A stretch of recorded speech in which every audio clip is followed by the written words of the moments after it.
¿Listo?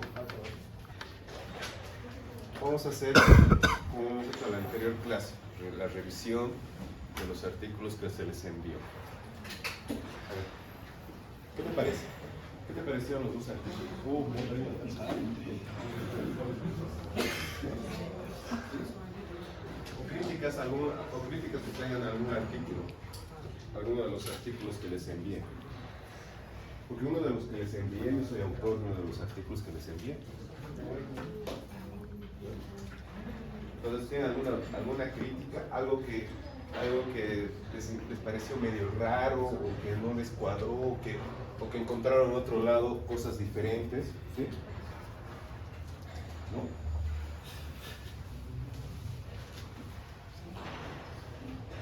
Algo me dice que vamos a hacer antes en la revisión de los trabajos.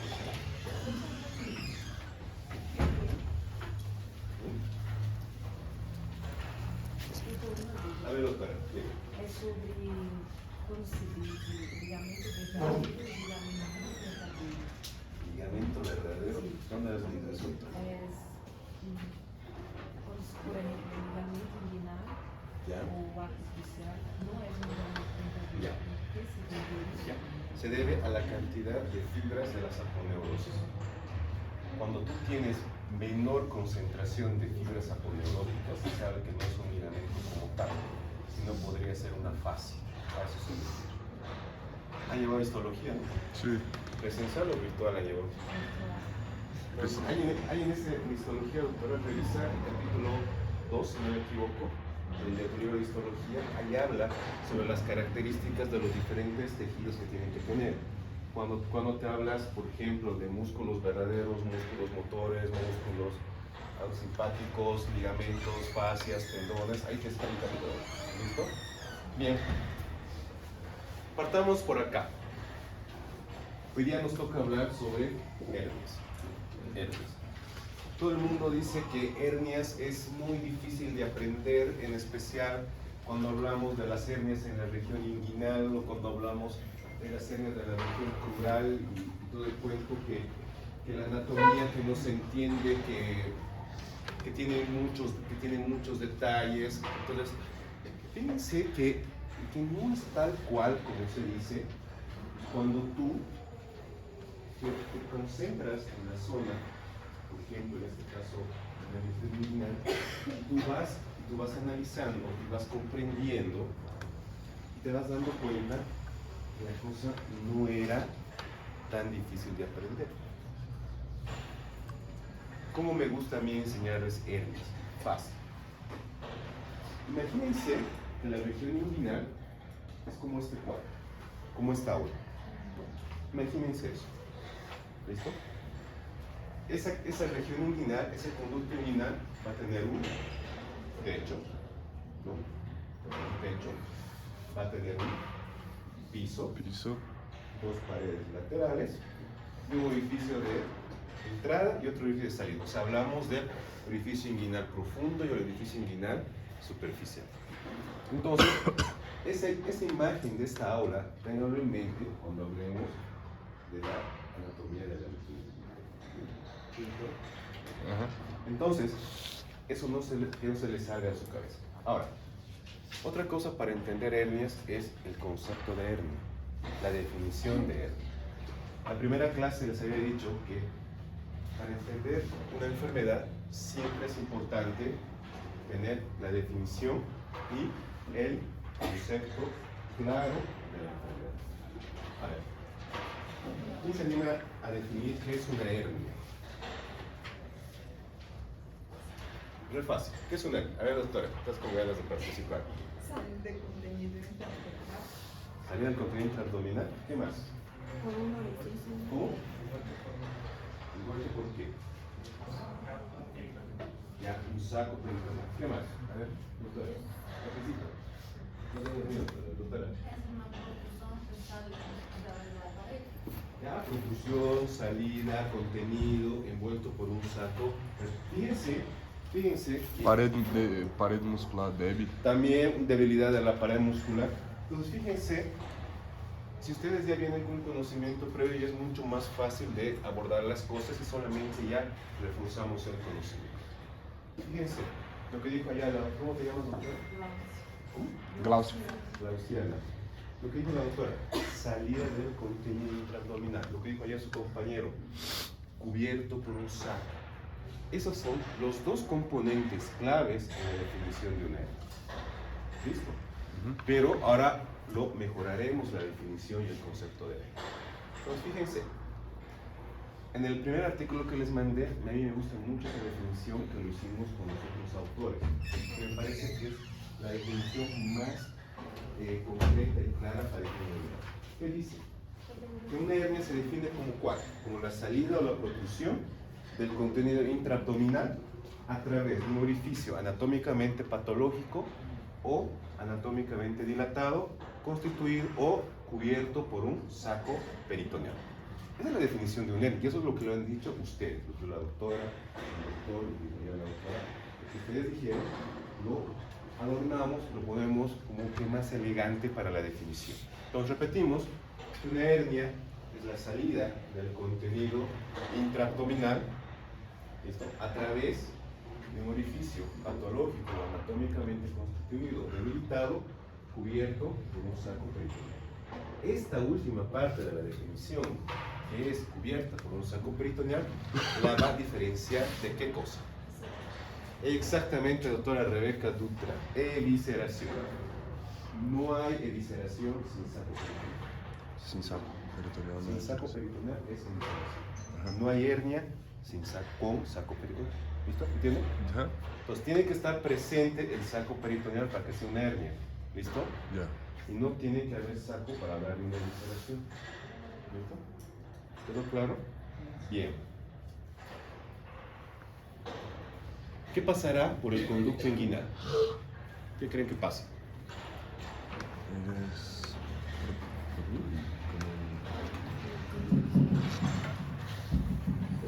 A ver, en las mujeres, ¿qué pasa por su conducto inguinal? ¿Cómo? ¿qué pasa por el El ligamento redondo. Muy bien. ¿Y de dónde a dónde se inserta el ligamento redondo? ¿Sabes? ¿Doctora? ¿Cómo, doctora? Del útero. Ya. A ver, entonces, vayamos ubicando esto. ¿Conocen el útero? Sí lo conocen, lo han debido ver. El útero tiene sus paredes laterales y tiene las trompas, ¿no? Entonces, el ligamento redondo va a nacer de las paredes laterales del útero y va a ascender hacia el borde inferior de las trompas de falopio. Entonces, al ascender ahí, va a ingresar a través del orificio inguinal profundo y luego se dirige hacia el conducto inguinal y sale hacia a través del anillo inguinal superficial, y este se va a insertar ¿dónde?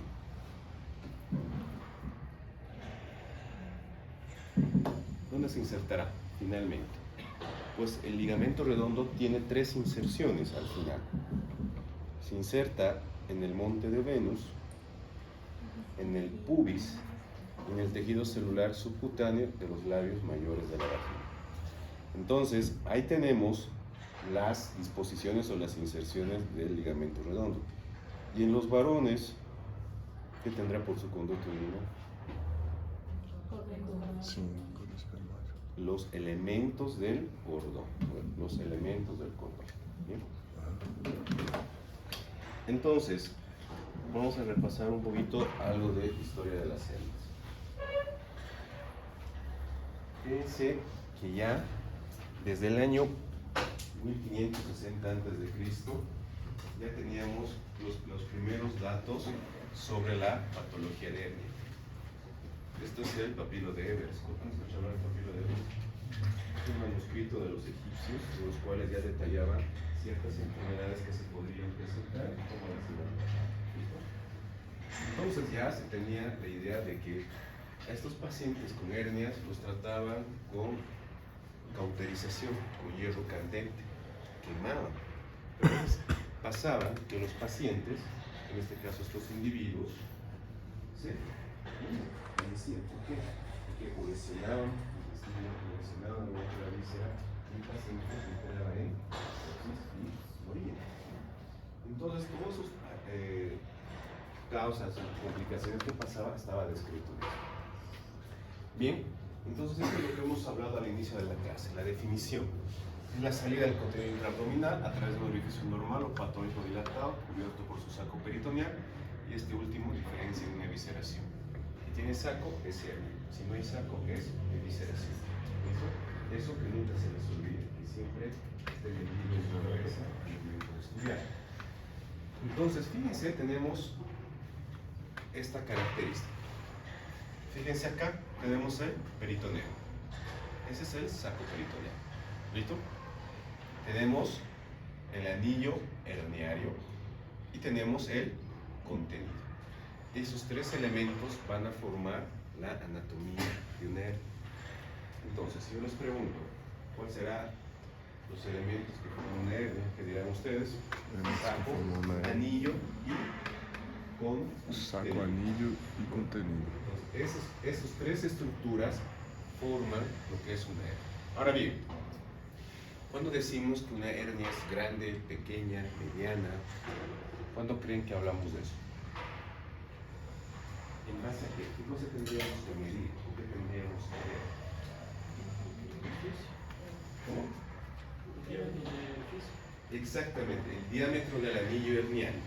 No tanto el saco herniano, sino el diámetro del anillo. Entonces, para decir que una hernia es pequeña, ¿cuánto de diámetro tendría que tener ese anillo herniano?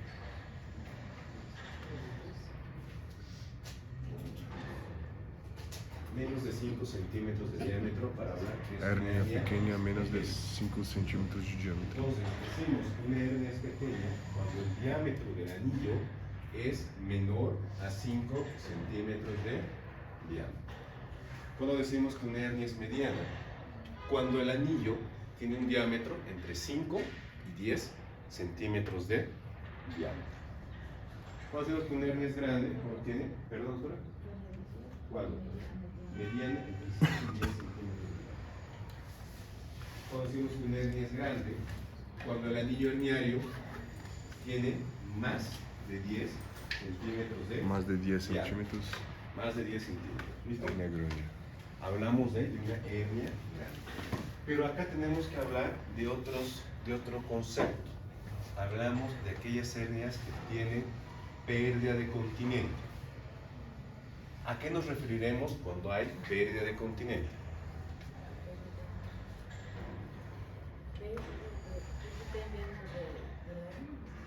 No, continente. Si hablamos de continente, hablamos de lo que contiene. Entonces hablamos de la pared abdominal. Entonces hablamos cuando tenemos una pared abdominal completamente debilitada o que tengamos un anillo herniario mayor a 20 centímetros de diámetro. ¿Se imaginan qué es eso? O sea, no hay pared abdominal. ¿Listo? Entonces hablamos de eso. Bien, anillos. Hablaremos ahora del contenido de la hernia. ¿Cuál creen ustedes que es la primera ¿Cuál es la primera? causa de que tenga acá un contenido necesario? ¿O qué órgano se encontrará como primera causa de contenido necesario? Primera causa. ¿Qué órgano se encuentra? En mayor porcentaje. Intestino delgado. ¿Será? ¿Quién empieza diferente? Hay vos que te estás durmiendo. Ya se va a fallar, ¿no? ¿Qué dice la doctora? Intestino delgado, intestino Sí. delgado. ¿Qué dice la cara? ¿Doctora? ¿Qué dice? Intestino. ¿Doctora? ¿Doctora la versión? ¿Sí? ¿Intestino? ¿Intestino? Sí. No. El primer órgano que se encuentra dentro del contenido de nuestra columna es el epiploma. Epiploma. El epiploma. El epiploma. ¿Y cómo se denomina el epiploma? Un saco herniario, epiplocele. ¿Qué, doctor? Epiplocele. Sec. Repetimos. Saco herniario, epiplocele. Selen. Y si el epiplón se encuentra dentro del saco herniario, se denomina epiplocele. Epiplocele. Si el intestino está dentro del saco, si es intestino delgado, ¿cómo se denominará? Si el intestino delgado se encuentra en el saco herniario, ¿cómo se denomina?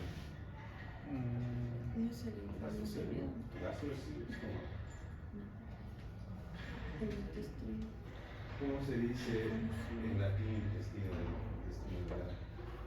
¿Saben en latín? ¿Español? ¿Inglés?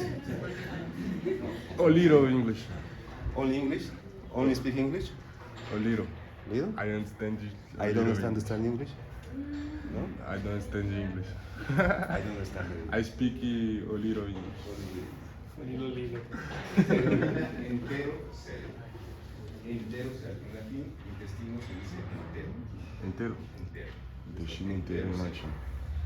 Ahora, si tenemos el divertículo de Meckel en el saco herniario, ¿cómo se va a llamar la L? Divertículo de Secking. No, Meckel. Senker está en el esófago. Senker está en el esófago. Sí, Meckel. sí, verdad. Mecking. Meckel. Si tenemos el divertículo de Meckel en el saco herniario, ¿cómo se va a llamar la L? ¿Saben francés? Parlana. Merci beaucoup. Sí. Hernia de Litré. Es la famosa hernia de Litré. Hernia de Litre. Litré. Si en el saco tenemos el artículo de Meckel, se llama hernia de Litré. Hernia de Litre. Si solamente en el saco herniario tenemos parte de la pared del intestino, ¿cómo se llama la hernia de Litré? Não. ¿Ah?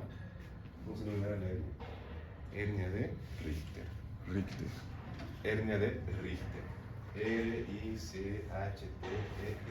R-I-C-H-T-E-R. Hernia de Richter. Si solamente parte de la pared del intestino hace cuerpo con el saco, se denomina Hernia del Richter. ¿Listo? Listo. ¿Qué les parece? Ya te va complicando un poquito más la cosa, ¿no? Interesante. Veamos la anatomía. ¿Se acuerdan que les dije que el conducto inguinal es como esta? ¿No? Entonces fíjense que el conducto inguinal tiene una longitud de 3 a 5 centímetros y en el hombre tiene los elementos del cordón espermático que está formado por el cremaster, el plexo venoso pampiniforme, la arteria testicular, los ramos del nervio genitocrural, etc. ¿No? Y en la mujer, ¿por qué va a estar formado? Por el ligamento redondo, que ya lo habíamos visto. Si nosotros seccionamos los elementos del cordón o los elementos que atraviesen ese conducto inguinal, ya sea hombre o mujer, vamos a tener serias repercusiones fisiológicas, tanto en el hombre como en la mujer. Por ejemplo, si aquí a las doctoras les superan de su hernia inguinal y le seccionan el ligamento redondo, ¿qué va a pasar? O no servirá de nada el ligamento redondo en la mujer, o estará ahí de adornito. ¿Ah? ¿Fijación?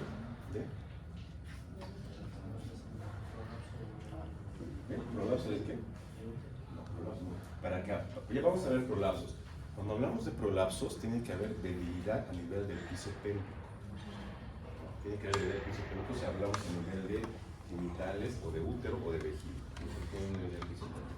Vai ter esterilidade, eu acho. Pero con el ligamento redondo, las doctoras te cortan tu ligamento redondo. Esterilidade. No pasa de estilo. Pierde la posición normal del útero. ¿Cuál es la posición normal del útero? Anteverso, flexión. ¿Vale? Pierde esa posición normal. Y al perder esa posición normal del útero, ¿qué repercusión le va a traer a la mujer? No esterilidad, dispareo. Dispareo. ¿Saben lo que es una dispareunia, no? Dispareunia. Entonces le va a traer dispareunia a la mujer. En cambio, en el hombre, si es un paciente joven, lo dejas sin descendencia, ¿no? Entonces cortas la línea de fecundidad del hombre y trae ciertos problemas legales. Entonces, fíjense que a través del conducto inguinal pasan esos elementos y paralelo al ligamento inguinal, acá tenemos el ligamento inguinal con los elementos, que es este de acá, y paralelo al ligamento inguinal vamos a tener lo que es la arcada crural o el orificio crural. Por el orificio crural van a pasar ¿qué cosas? La vena, la arteria y el nervio femoral. Vena, artéria e nervo femoral passa por el edifício, orifício Vena, crural. arteria y nervio de la región crural o de la región femoral. ¿Listo? Bien. Entonces lo que habíamos dicho, el ligamento redondo tiene la función de mantener al útero en su posición de anteverso flexión. Bien. Acá vemos el recorrido del ligamento redondo. Paredes laterales del útero, asciende por el borde, por la pared inferior de las trompas, se dirige hacia el anillo inguinal profundo, recorre el conducto inguinal, sale a través del anillo inguinal superficial y se dirige hacia dónde? A las tres inserciones que habíamos dicho: pubis, monte de Venus y al tejido celular subcutáneo de los labios mayores en la vagina. Veamos el conducto inguinal. Acá nos sirve lo que habíamos visto en la primera clase. ¿Se acuerdan que habíamos hecho este ejercicio de decir las estructuras de las paredes? Lo que está formada en cada cuadrante, pues para eso nos sirve eso. La pared anterior del conducto inguinal va a estar formada por ¿qué? Piel, tejido celular subcutáneo, fase de Camper, Scarpa, Gallaudet y la saponeurosis del músculo oblicuo mayor y menor. ¿Vale? Entonces por eso está formado eso. Pero esta pared anterior también va a estar reforzada por la fascia de Gallaudet, que es una fascia inguinal. ¿Listo? Bien. La pared posterior. La pared posterior es un punto de debilidad en esta región. Ustedes saben que el tercio inferior del abdomen no tenemos un pliegue aponeurótico como tal, sino tenemos a la fascia transversalis. La fascia transversalis es un punto de debilidad, pero esta fascia va a estar reforzada por tres elementos. Tenemos acá los ligamentos de Hesselbach, Henle, tendón conjunto y coles. El tendón conjunto va a estar formado por la saponeurosis de los músculos oblicuo mayor, menor y transverso. ¿Listo? ¿Se perdieron o están siguiendo? ¿Siguiendo? Bien. Repetimos. La pared posterior del conducto inguinal está formada por la fascia transversalis.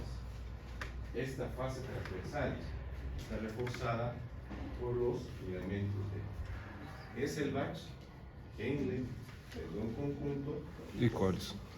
El tendón conjunto está formado por las aponeurosis del músculo oblicuo mayor, menor y transverso. ¿Listo? Hasta ahí la pared anterior y pared posterior. Veamos el anillo inguinal interno o peritoneal. Este anillo inguinal simplemente está reforzado por los ligamentos de Hesselbach y la fascia transversalis. ¿Listo? Solamente reforzada por la pared posterior. En cambio, el anillo inguinal externo va a estar formado por la inserción aponeurótica del oblicuo mayor en el pilar externo y en su pilar interno. O sea, este tiene dos pilares, interno y externo, que forman o que va a ir a formar lo que es el oblicuo mayor, solamente oblicuo mayor. En cambio, el borde superior va a estar formado por los músculos oblicuo menor y transverso. Borde superior, menor y transverso, los músculos. Y el borde inferior solamente por la aponeurosis del músculo oblicuo mayor. Nada más. Súper fácil de entender, no hay donde perderse. ¿Listo? Bien, entonces tenemos, esa es la disposición. En los dibujos se ve bonito, ¿no? Pero en la vida real ves todo rosado, ahí adentro, y a veces no distingues nada. Pero hay ciertos tips que nos ayudan. ¿Listo? Bien. Clasificación de las hernias. ¿Cómo se van a clasificar las hernias? Por su contenido, ya los habíamos visto. Si se reducen o no se reducen, reductibles o irreductibles. ¿Listo? Por su condición. ¿Cuál condición? Convicción. ¿Ah? Exactamente, por su condición. Si hay compromiso, Si hay compromiso no de la circulación, hablamos de hernias encarceladas, hernias o hablamos de encarceladas hernias estrangulares. o estranguladas. Bien. Pero también tenemos que dentro de las hernias inguinales tenemos las siguientes hernias. Estas se pueden clasificar en punta de hernia, cuando tenemos una hernia chiquita y apenas sobresale por el anillo inguinal. Hernias intersticiales, las funiculares y las inguinotesticulares. Para entender eso, tenemos lo siguiente. Las hernias inguinales indirectas son inguinoescrotales. Son las que aparecen mucho más frecuente en el varón. Tenemos el varón. Si ustedes se fijan, cuando se deja por mucho tiempo estas hernias, la anatomía genital en el varón desaparece completamente. ¿Cómo? Entonces, fíjense, tenemos una hernia inguinoescrotal. En cambio, en las mujeres es más frecuente, si hablamos de las inguinales, es la directa. Pero mucho más frecuente que las directas en las mujeres son las hernias crurales o las femorales, ¿no? Entonces, cuando hablamos de hernias directas o indirectas, ¿qué es lo que los diferencia a cada una de ellas? Triángulo de Hesselbach. Este tema es de mucha anatomía. Triángulo de Hesselbach. ¿Cómo está formado el triángulo de Hesselbach? ¿Saben? 3 lados, 3 puntas, 3 ángulos. Un triángulo. Borde externo de los músculos rectos. Borde externo. Vasos epigástricos y el ligamento inguinal. Entonces, por eso está formado el triángulo de Hesselbach. Este triángulo de Hesselbach, si el contenido de la hernia pasa por dentro del triángulo, hablamos de hernias directas. Repetimos, si el contenido de la hernia pasa por dentro del triángulo de Hesselbach, hablamos de hernias directas. Si el contenido de la hernia pasa por fuera del triángulo de Hesselbach, hablamos de hernias indirectas. Entonces, fíjense lo que dice acá. Las hernias inguinales directas o retroinguinales son las que protruyen por dentro del triángulo de Hesselbach. Por dentro del triángulo de Hesselbach. ¿Listo? Si pasan por fuera, son indirectas. Estas hernias directas se clasifican en saculares, cuando solamente tenemos una punta de hernia y está formado solamente por el saco. Lipomatosas, cuando tenemos tejido graso, tejido celular dentro del saco. Y las esplágnicas, cuando ya están comprometiendo algún vaso importante. Entonces, por dentro, directas, por fuera, indirectas. Pero tenemos otras, hernias mixtas o en pantalón. Estas hernias es la unión de una hernia inguinal directa, una hernia inguinal indirecta. Entonces, tenemos esos dos tipos de hernias en una sola. ¿Sí? Hernias crurales, más frecuente en niños y mujeres. La relación 2:1 en relación a los varones. Como habíamos dicho, el anillo crural está ocupado por la vena, la arteria y el nervio femoral. Y también vamos a tener a los ganglios profundos de Cloquet. Estos ganglios de Cloquet son los primeros en infartarse cuando hay un proceso neoplásico a nivel del piso pélvico. Que hay que tener mucho cuidado al hacer el diagnóstico diferencial con la hernia. ¿Listo? Bien. ¿Cómo va a estar formada esta? Vamos a tener que tiene una forma triangular. El borde anterior de la hernia crural va a estar dado por la arcada de pupar. Vamos a ver ahorita. La arcada de pupar es esta línea de acá, esta línea blanquita que ven ahí, esa es la línea de pupar. Luego vamos a tener que el borde externo está ocupada por la cintilla iliopectínica, que es esta cintilla de acá, la posterior. Y por dentro, el ligamento de Cooper. El ligamento de Cooper es esta cresta de acá. Este es el ligamento de Cooper. Y tiene 3 ángulos. Estos de acá, acá. ¿Cómo se clasifican las hernias crurales? ¿Qué pasa por el anillo crural? Vena, arteria y nervio. Entonces, la clasificación de las hernias crurales va a estar en relación a los vasos. Entonces, hablamos de hernias crurales prevasculares, las que están delante de los vasos, retrovasculares, las que están por detrás de los vasos, y las biloculares, las que cabalgan los vasos femorales. Entonces, si están por delante del paquete son prevasculares, detrás retrovasculares, y las biloculares las que cabalgan los vasos femorales. Ahí tenemos una hernia crural. Bien. ¿Cuáles van a ser los factores predisponentes? Toda hernia inguinal tiene que estar presente el conducto peritoneo vaginal. Si este conducto peritoneo vaginal en la niñez no se oblitera, en la vida adulta te va a dar una hernia inguinal. Entonces, este conducto peritoneo vaginal en el hombre se denomina Herdwig y en la mujer se denomina Nuck. ¿Listo? Cada uno tiene sus nombres. Que tú tengas una insuficiencia de ese anillo o que ese anillo esté completamente dilatado. ¿En qué casos? Tosedores crónicos, pacientes fumadores crónicos, pacientes prostáticos, pacientes con estreñimiento, vas a ocasionar de que haya una dilatación de ese anillo inguinal interno. Tendencia familiar, muy importante. Si el padre ha tenido una hernia, probablemente el hijo varón también tenga una hernia.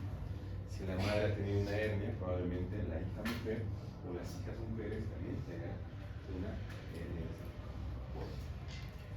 Aquellos que son prematuros, menos de 32 semanas, o que tengan un bajo peso al nacer, también están con predisposición a tener algún tipo de hernia.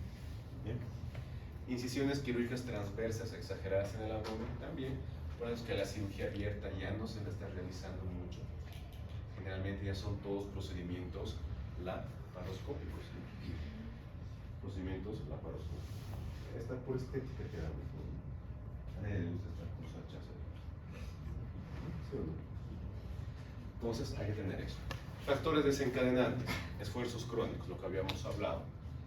Estreñimiento, pacientes prostáticos, tosedores crónicos, aquellos que les gusta ir al gimnasio mucho y quedar, ¿cómo dicen que quedan ahora? Mamados, ¿no? Mamados pueden tener hernias algún tiempo de su vida, ¿no? Entonces hay que cuidar también un poco eso. Obesidad también, sedentarismo, pérdida de peso, edad también muy importante a la edad. Y en las mujeres, embarazos múltiples. Embarazos múltiples. Más que todo en las mujeres, hernias umbilicales. Hernias umbilicales, más que todo en las mujeres. ¿Por qué el tabaquismo? Fíjense, este autor, Ritt, descubrió que el tabaco y la nicotina tenían ciertas enzimas que destruían a las proteasas y a las elastasas y al colágeno. ¿Qué colágeno es el que se destruirá? Porque tenemos varios tipos de colágeno, ¿no? Creo que va del 1 al 100, creo. Quizás un poco más, pero ¿cuál de ellos? ¿Ustedes toman colágeno ya los teléfonos? ¿Todavía no toman colágeno? Pues se destruye el colágeno tipo 4. No, 4, tipo 4. El colágeno tipo 4. Entonces, el tabaquismo destruye ese colágeno, destruye estas proteasas y estas elastasas y ocasiona debilidad en la pared y por lo tanto hace de que haya mayor tendencia a formar hernias. Bien, normalmente las hernias no duelen, normalmente, pero sí provocan ciertas molestias, tienen sensación de masa en la región. Es típico cuando un paciente viene y dice, ¿sabe qué, doctor o doctora? Siento que me sale una bolita, pero después se me vuelve a entrar. Entonces, hay que te hace pensar que tiene una hernia que es reductible, ¿no? Pero si se dice que tiene una bolita que no se le entra, hablamos de una irreductible. Entonces, ¿cuándo dan síntomas las hernias? Cuando ésta se complica. ¿Cuándo se complica una hernia? Cuando se estrangula o cuando se encarcela. Te puede dar datos de necrosis o te puede dar datos de obstrucción intestinal o de sepsis. ¿Listo? Puede dar todo eso. Días totales. Não dou relação. Bueno, el vestíbulo izquierdo o el derecho en relación a... Meu papá se passou isso. Ele é enganado, sentiu muito dor. Desde o início do aéreo, sentiu muito dor. Entonces ya lo operaron. Já faz bastante tempo. Entonces tienen problemas de vestíbulo. Eu? No, pero sí, la pregunta de él es bastante importante, es muy interesante. ¿Se acuerdan que habíamos dicho que por ahí el conducto de los varones pasan los nervios genitofemorales, mayor y menor? Entonces, al irritarse o al comprimirse esos nervios, el dolor llega hacia la región escrotal o testicular. Muchas veces los pacientes también refieren como datos de torsión testicular. Entonces, ahí se justifica por qué el dolor en estos pacientes. Pero para que duela esa hernia tiene que ser muy crónica. Crónica. Porque si es aguda, crónica, tiempo, exactamente, tiempo. Tiene que estar mucho tiempo para que realmente duela. Pero no dice así como se sente na No, dor. no se siente. Simplemente el paciente dice, tengo una bolita ahí que siempre se sale, como la tengo siempre. Más o menos así va la cosa. Bien. Entonces, cuando tenemos hernias complicadas, el dolor es permanente, más inguinal que no se reduce, aumenta la consistencia, cambios de coloración, lo que habíamos dicho, signos de obstrucción intestinal, cuando está comprometido el intestino. ¿Listo? Si no está comprometido el intestino, habíamos dicho que es el epiplón el más frecuente. ¿Listo? Entonces, acá vamos a ver toda la tetrada de Celso en una hernia complicada. ¿Cuál es la tetrada de Celso? ¿Cuál es la tetrada de Celso? Tetrada de Celso. ¿Cómo? 4, claro, tetrada es 4. Dolor, eso, dolor, rubor, calor y...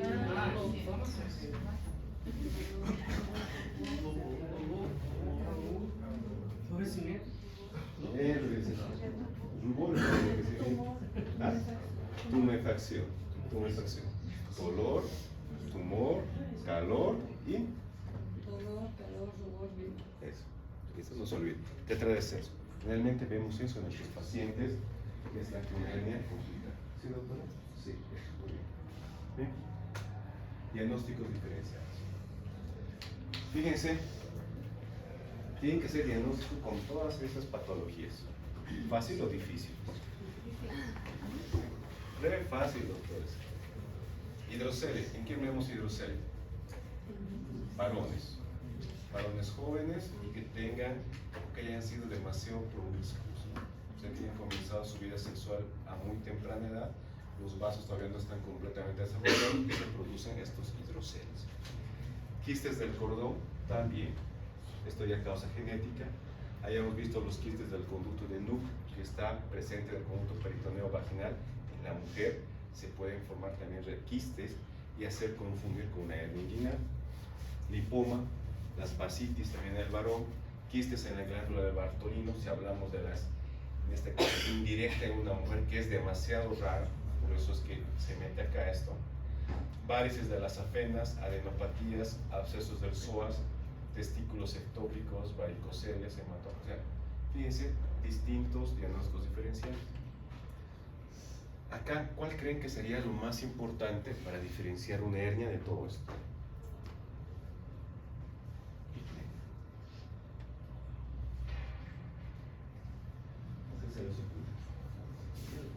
Dolor, puedes tener, digamos, intestino hermano y puedes tener ahí mismo metido, si yo, hay un quiste,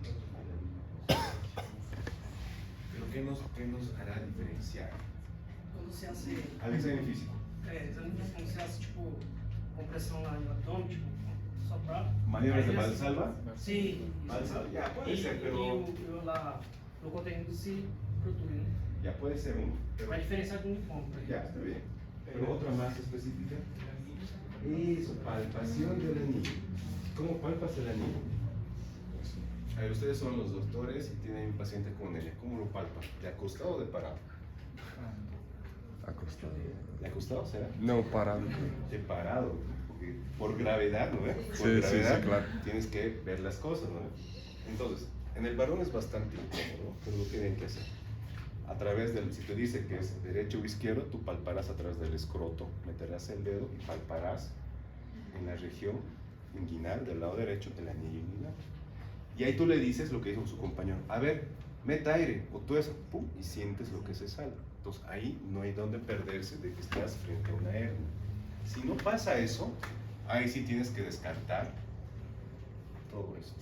¿Cómo descartamos? Fácil. Exactamente, doctor. Pides un ecograma.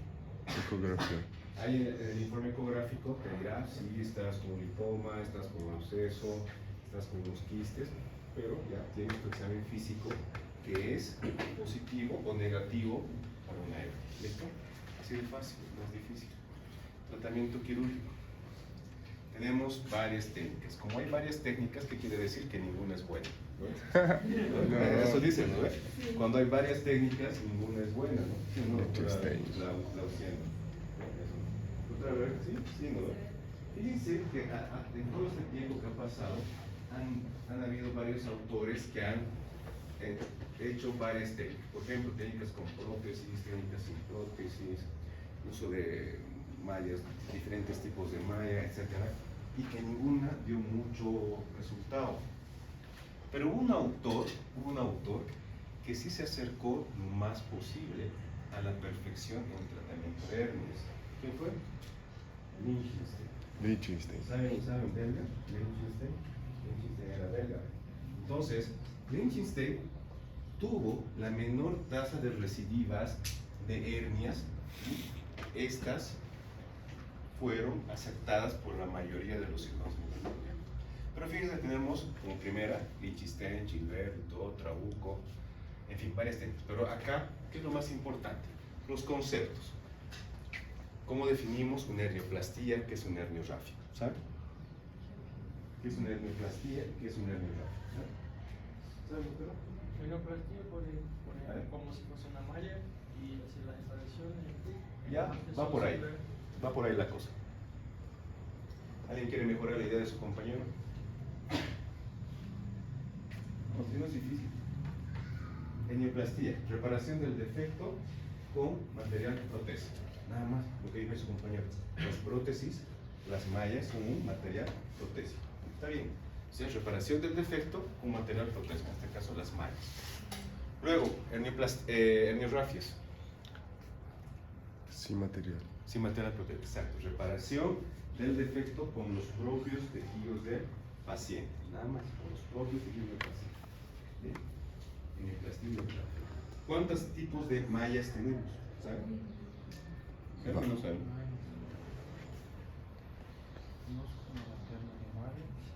Ya, las mallas, ya, esos son nombres comerciales. Si trabajas con una empresa, Marlex tienes que recetar. Pero tenemos las siguientes: mallas de polipropileno. Polipropileno, que son las mallas comunes, ¿no? Son las mallas comunes.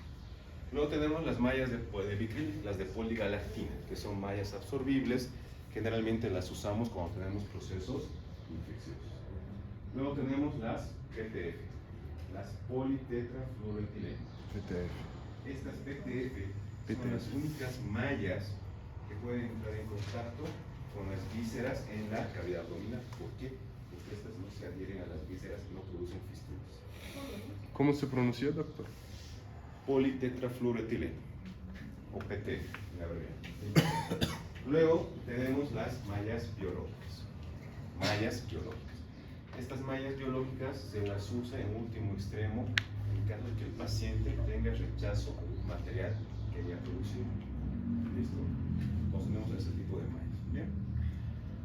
Técnicas mixtas, esto ya lo hemos hablado, pero vamos a hablar ahora un poquito sobre las hernioplastías o las herniorrafias. ¿Bien? Este autor, McVeigh, cirujano americano, el cual también tuvo bastante tendencia a sus procedimientos quirúrgicos, en el cual decía: Lichtenstein hace de una forma, pero yo lo puedo hacer de otra forma. ¿Qué hace McVeigh?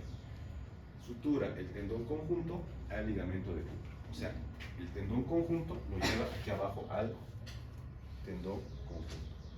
Perdón, tendón conjunto al ligamento de Cooper. Eso es lo que hace McVeigh. Y esto es una herniorrafia. Para que se vuelva una hernioplastia, tú tienes que colocar la malla encima del tejido, ya sea supraponeurótica, preponeurótica técnicas laparoscópicas que lo vamos a ir viendo más adelante, sí las puedes hacer. Y luego vino Lichtenstein. Lichtenstein decía, no me gusta lo que hace McRae, yo lo hago diferente. ¿Qué hace Lichtenstein? Lleva el tendón conjunto hacia el ligamento inguinal. Tendón conjunto al ligamento inguinal. Lichtenstein. Pero ¿qué es lo que diferencia en la hernioplastia de Lichtenstein? La calibración del conducto inguinal. Calibración del Los conducto. elementos del cordón abdominal. Se conoce como la técnica de McGregor. La técnica de McGregor consiste en que tú tienes que sacar los elementos del cordón, tienes que ampliar la malla y calibrar para que no quede ningún defecto en esa malla. McGregor, ¿listo? Calibración de los elementos del cordón. McGregor. Schuldeis, los canadienses. A estos sí les fue como en feria. Nadie usa esta técnica. Nadie. Yo creo que es la peor técnica que se inventaron los canadienses. ¿Qué hace Schuldeis? Repara plano por plano, pero la incidencia de recidivas es muy alta en la técnica de Schuldeis. Ahora, si todas estas técnicas te reparan la pared, ¿qué pasa si una de estas técnicas te recidiva la hernia? ¿Qué pasa? ¿Qué haces? ¿Qué no haces? Pues hay una técnica que es muy interesante y es muy bonita de hacer, potencia.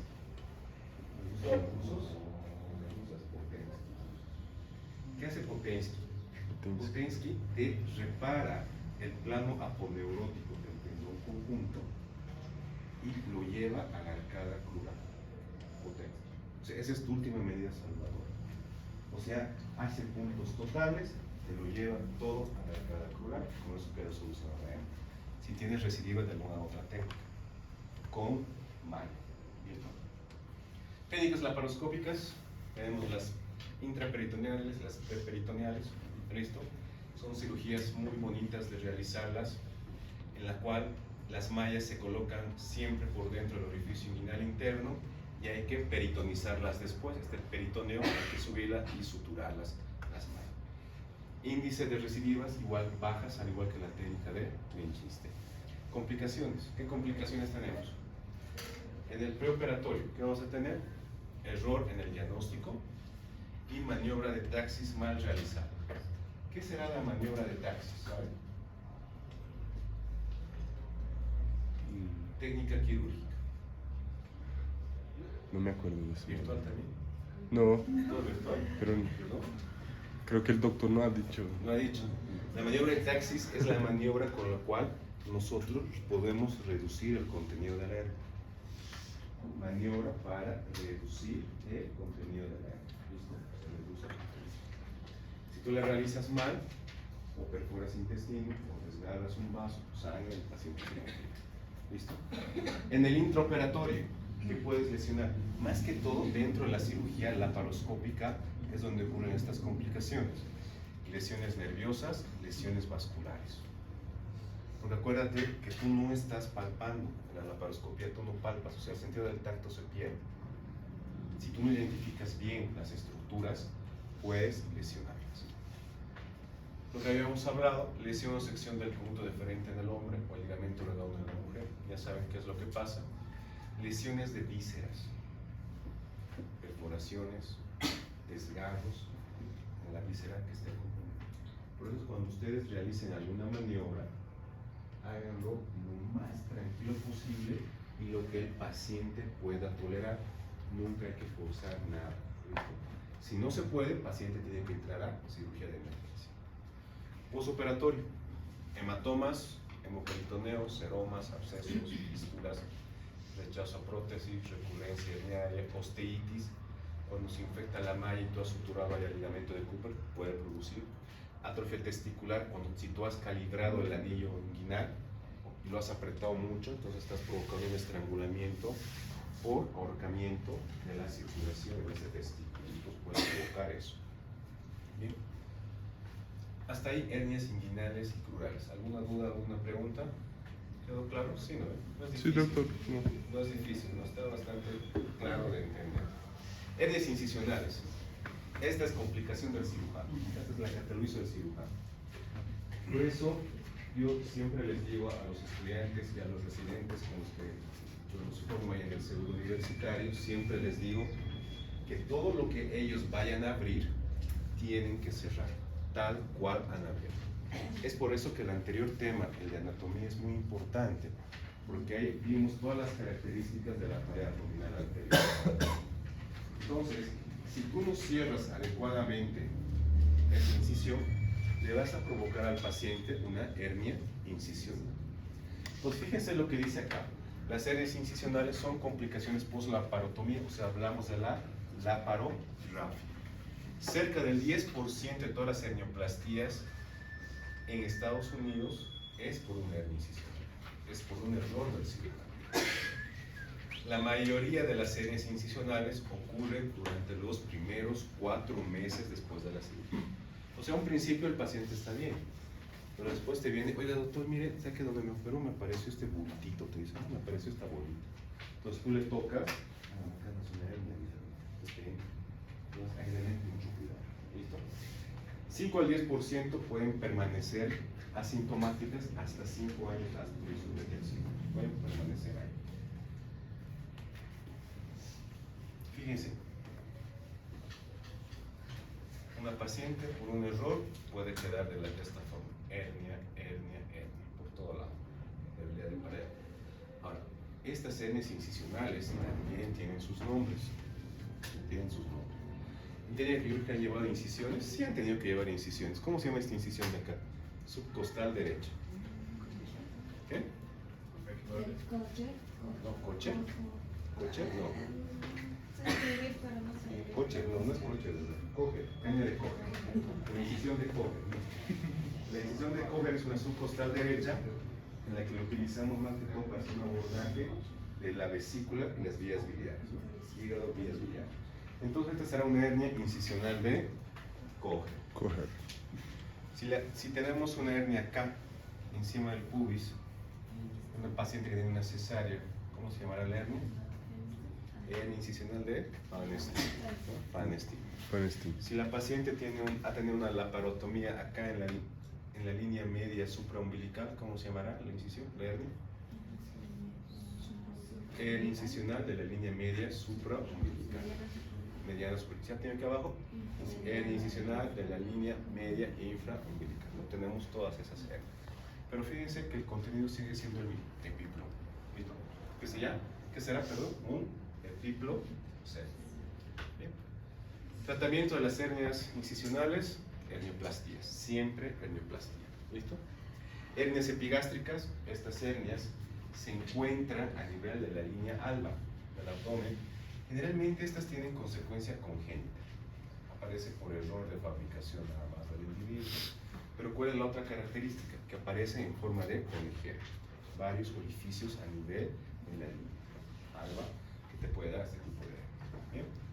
Entonces fíjense, tenemos una hernia epigástrica. ¿Listo? Tratamiento, igual una hernioplastia. Hernia umbilical, acá más que todo es frecuente en las mujeres y cuando también se equivoca el cirujano. Cuando no te cierra adecuadamente el orificio umbilical por donde ha hecho la laparoscopía, ¿no? Entonces también te puede dar una hernia incisional de tipo umbilical. ¿Sí, no? Bien, entonces, 2 técnicas quirúrgicas para reparar las hernias umbilicales. ¿Saben cuáles son? Mayo y seno. Técnica de mayo. Mayo y seno. Seno. Mayo y seno. ¿Qué hace mayo? Chaleco, pantalón. ¿Has escuchado hablar de eso? Chaleco, pantalón. ¿Qué hace? El borde superior del orificio herniario lo lleva por encima del borde inferior del orificio herniario. O sea, hace esto, acá. Mayo. Chaleco, pantalón. Seno, al revés. Pantalón, chaleco. El borde inferior encima del borde superior. ¿Entendieron? Fácil, no es difícil. Súper fácil de acordarse. Mayo y seno. Y obviamente se coloca la mano. Hernia de Spiegel. ¿Han escuchado hablar de la hernia de Spiegel? ¿No, doctora Rebeca? ¿No? Fíjense que la hernia de Spiegel es esta. ¿Se acuerdan cuando habíamos hablado de los puntos de debilidad de la pared abdominal? Habíamos dicho donde hay la reflexión de los 2/3 superiores de la valla de los rectos, tenemos este arco. ¿Qué se llama el arco? Arco de Douglas. Entonces, por debajo del arco de Douglas, paralelo a los vasos epigástricos, nace la hernia de Spiegel. Esa es la hernia de Spiegel. Entonces, tratamiento hernioplastia. Y aquí les presento a todas las hernias de la pared abdominal.